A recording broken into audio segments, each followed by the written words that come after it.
Стольник, Данило Зинченко. უკრაინის ქალაქ ბუჩის რუსული ძალებისგან გათავისუფლების მეოთხე წლის თავზე მოსახლეობა სამხედრო სასაფლაოზე შეიკრიბა და დაღუპულთა ხსოვნას პატივი მიაგო. რუსმა სამხედროებმა სრულმასშტაბიანი ინტერვენციის დაწყებიდან მალევე 2022 წლის თებერვალშივე დაიკავეს ბუჩა, რომელიც კიევიდან 35 კილომეტრში მდებარეობს. რუსულ არმიას ქალაქი 33 დღის განმავლობაში ჰქონდა ოკუპირებული. უკრაინულმა არმიამ კი ოკუპანტები კონჩეტების ფარგლებში გააძევა. 4 წლის თავზე ადგილობრივი მოსახლეობა ეკლესიასთან შეიკრიბა, სადაც ადგილობრივი მშვიდობიანი მოსახლეობის მასობრივი სამარხები აღმოაჩინეს. მემორიალთან, სადაც დაღუპულთა სახელები აღნიშნული, მათ სანთლები დაანთეს. იულია ბლაჰო დანტნა მემორიალთან 11 წლის ქალიშვილთან, ოლექსანდრასთან ერთად მივიდა. ბუჩის გათავისუფლების შემდეგ იულიას მეუღლის ოლექსანდრის ცხედარი მასობრივ სამარხში იპოვეს.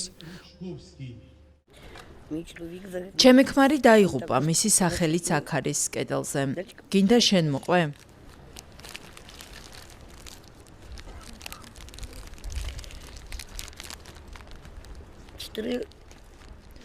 ის 4 წლის წინ 8 მარტს გარდაიცვალა. აპრილში კი ის საერთო სამარხიდან ამოვიყვანეთ. დღეს მოვედით, რომ პატივი მივაგოთ და ვუთხრათ, რომ ჩვენ ყველას გვახსოვს. ის მანქანით გადაადგილდებოდა. ვორზელში, სამშობიაროსა და ბავშვთა საავადმყოფოში ტვირთი უნდა მიეტანა, როცა უკვე უკან ბრუნდებოდა.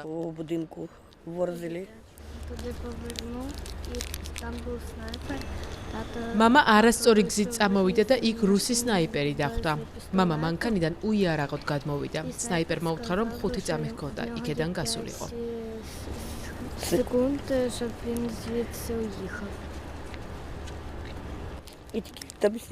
და როგორც კი მანქანაში ჩაჭდა, მაშინვე ჩაცხრილეს. ყויה ხერხემალში ჰქონდა მოხვედრილი. ძალიან მინდა რომ ადამიანებს ახსოვდეთ რა მოხდა აქ. ეს აღარასოდეს უნდა განმეორდეს. და არავინ არ უნდა დავივიწყოთ. ბავშვებს მშვიდობიან მოსახლეობას უმიზეზოდ გვხოცავენ მხოლოდ იმიტომ, რომ აქ ვცხოვრობთ. უკრაინელ სამხედროებს ბუჩის გათავისუფლების შემდეგ საზარელი სურათი დახვდათ. ბუჩა ომის დანაშაულის ეპიცენტრი აღმოჩნდა. ქალაქში ასობით მშვიდობიანი მოქალაქის საერთო სამარხი აღმოაჩინეს. რუსეთის 33 დღიანი ოკუპაციის პერიოდში კი ათასობით სამხედრო დანაშაული გამოვლინდა. ბუჩაში ჯამში 422 ცხედარი აღმოაჩინეს.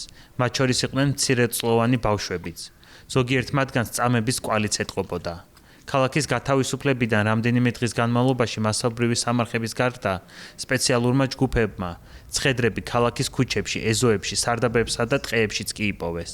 ყველაზე პატარა წლინახევრის ბავშვი იყო, ხოლო ყველაზე ხანდაზმული დაახლოებით 100 წლის. ადგილობრივი ეკლესიის ეზოში, სადაც დაღუპულთა ხსოვნისადმი მიძღვნილი მემორიალია განთავსებული, პარაკლისი აღავლინა ადგილობრივმა მღვდელმა ანდრეი ჰოლოვინმა, რომელიც ოკუპაციის დროს ქალაქში დარჩა. სრულმასშტაბიანი შეჭრიდან 4 წელი გავიდა. ეს არის დაღლილობის, ცრემლების, ტრაგედიის, სიკვდილის, ოჯახების დაშორების 4 წელი, მაგრამ მეორე მხრივ 4 წელია ვდგავართ. 4 წელია იმედი არ დაგვიგარდავს. 4 წელი გავიდა, მაგრამ მაინც თავდაჯერებულად ვუყურებთ მომავალს. ეს ყველაფერი კი ჩვენი შეიარაღებული ძალების დამსახურებაა. ასევე უამრავი ადამიანის დამსახურება, როგორც უკრაინაში, ისე მის ფარგლებს გარეთ, ვინც გვეხმარება.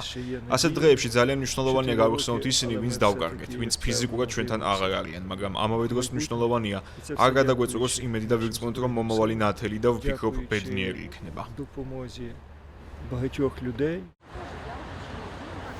ბუჩის გათავისუფლების მეოთხე წლის თავზე უკრაინას ევროკავშირის ქვეყნების საგარეო საქმეთა მინისტრები და ევროკავშირის უმაღლესი წარმომადგენელი საგარეო საქმეთა საკითხებში კაია კალასი ეწვევიან.